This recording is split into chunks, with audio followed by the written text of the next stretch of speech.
see some of the features of the structure sensitive construction. This is another very interesting area. So we started watching that particular event occurring, structure sensitive things from the Mauryan period, where again I must say it is the stone and the wooden things has been infused together, and houses and cities and gradually try to build, and when it is actually from the small the societal formation break into the urban formations or so on, the structure has to be important. As we always see in today's also, we see high-rise building in the urban areas. We do not see the high-rise building in the rural areas.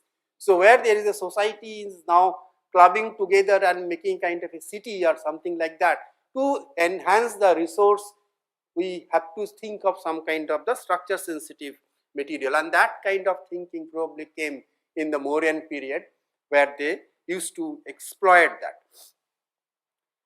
So the one of the things that was first of all developed is the pillars and the sculptures and all, which required stone. And again I have, if I go back to my second or third slide, stone means which stone. They need to know the some hardness property of the density property of the stone. So if you take two different type of igneous stone and the laterite stone or something, laterite may not give you that kind of the benefit. It is very much brittle kind of a thing. Igneous stone may be very tough. So you may compromise with some sedimentary kind of a stone which is little soft, and that means your total number of manpower requirement will be less and your total time of construction will be also less. So within very nice time you can do some lot of decorative features also. So they used to do the capital, shaft, base, and they develop gradually. See, that will be something like that. This is a kind of a pillar which is three distinguished part: capital, shaft and base. It was everywhere, it was there. If you go to the Greek architecture, if you go to Roman architecture, they have different, and they develop. We say that was the Doric order, the Corinthian order, and those Ionic order, those three orders. These orders are initially the order of the capital and the base and the shaft, the proportion and all. It was developed. So in time of Ashoka and all, this was first initiated and then it was developed. So these are the capital. These are the capital is also maybe they have now then further distributed in different portions called some animal features, which is lion and all, and then the sitting of the lion, that is the abacus, inverted lotus and all those kind of things. The terracotta architecture came up, another new material invented, and the cave architecture was initiated in time of when the Buddhism has been flourishing and all. This is very interesting to me. At least I do not get those kind of the literature, but I was wooden architecture, as I told you, it was also very much prominent on that kind of area. So the wooden architecture is mostly important in that case, how the joineries has been made from the structure point of view. The cave architecture or rock cut architecture. So in the many parts, the Bihar and the Madhya Pradesh, the Maharashtra, some part there are cave, the ample example of the cave architecture. So it was a cave and it was actually dig out, and they created those kind of the shells like, Chaita and the Biharas and all. Chaitas are the prayer room and the Biharas are the monastery kind of thing. Now, you see this Chaita and Biharas and all. You see, this is a cave architecture. So, right hand side, the Ajanta, this is particular a cave, and a group of people dig the cave and created a particular void inside, which is actually some shells. The dimension of the shells through the perimeter And to have this particular supporting arrangement, they have those black peripheral columns. So interestingly, that I do not know what is there. This is a cave. What is inside that? And I have some imagination. I am just doing it. It is not the construction what we do today. It is additive construction. We do foundation first, and then pillar, then the beam, then slab, and then the walls and all. It's a uh, kind of a piece of butter, and then I taking out our piece of wax, and I am taking out some kind of, and final formation is something like that. It is a reverse engineering. This is a reverse engineering, and this engineering has a plenty of scope to know about the actual sense of engineering in that time. This, if you see this one, is again a Chaita, and this you see they have how many? 1, 2, 3, 4, 5, maybe 20, 25 pillars in a regular interval. The dimensions of the pillars are equal. The distance between pillar to pillars are almost equal. The edge leaving from the outer part of the hill or the cave, and this is symmetrical. Absolutely amazing. If you tell me to do with stone in a additive nature, it is difficult. It is reverse, is much more difficult. So this engineering was actually evolved in our country, and there are some examples of this kind of cave architecture also in the Egypt, and also in some of the part of the West Asia, Jordan and all. So, but it is not that much elaborate. It is not that much elaborate. If you see the west coast of the Nile and the Egypt, it is something like a chamber kind of a thing, and they put the mummy and all those kind of a thing over there. There are some temples which are little bit elaborated, but like this Buddhist architecture, where the cave architecture was generated, it was just amazing. So this is the reverse engineering what we are very much expert on that those days. I also learned that today what we do is that we take a site. Suppose I have a 30-meter by 50-meter site. I need a kind of a building. So as per the building bylaws, what I do, I leave some setback, 5 feet, 5 feet, 10 feet, 10 feet, and then I got the particular chunk of land, and then I do the additive things and this and that, and finally design the building. This is one way practice. And now some of the schools in architecture in India, they started in different practice what was actually formed in those days.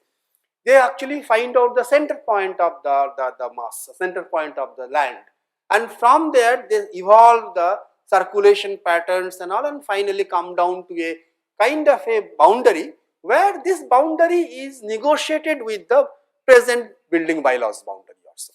So that is another way of the teaching or the learning the building design or the Vastu design, from the center to evolve. And what we are embedded in our brain from our first class of the architecture is that you take a site, you cut the site and periphery, and then start putting the first part is the second part, maybe the back side is your all the rubbish things and all, then go up and all. Not from the center to the like a flower, no, it is something like a so both can be read, can be judged, which is good, which is bad, and maybe some cases our thinking is good, in some of the cases maybe that one is good. So those are the, as I told you, those are the elaborate from the Kailash temple of the Ellora, which is the best example of this reverse engineering in the field of the structure sensitive case of Vastu, or maybe the Nirman kind of. This was the second. Let us go to the third arena. So these are the curved roof. Curved roof is also has a kind of a advantageous instead of the flat roof. It has give you more opening size. In a same span, you require less amount of material to take care. So curved roof is always beneficial. it can be proven by mathematics also, how the curved roof is on the bending moment and all those point of view. The modern architecture also has some of the role to play. We have the metro railway projects below the Ganga in Calcutta. So that is one type of reverse engineering, but we have to intervene any kind of tunnel work in the in kind of, it is a kind of reverse engineering, but it is a very, I must say, with compared to the Ellora, compared to the Chaitas, it's crude form of that. So if there is something happened, I will just put plaster and all, look like very smooth. But it was not so in case of those Elloras and all. You have to make it smooth. So those are the different type of interventions was made in the Mauryan art. A coat of art or that was developed, and also some of the pottery and all other type of skill has been also developed. So Gupta period, this temple architecture was gradually formed. So that is also very interesting. So this is a Kankali Devi temple that is told to be, it was a early Gupta period, some kind of the structure, and this is the first form of the Indian temple that was as cited, which has only a the circular shell and the mandapa, only that. Gradually, if you see, it has raised. It has to be raised.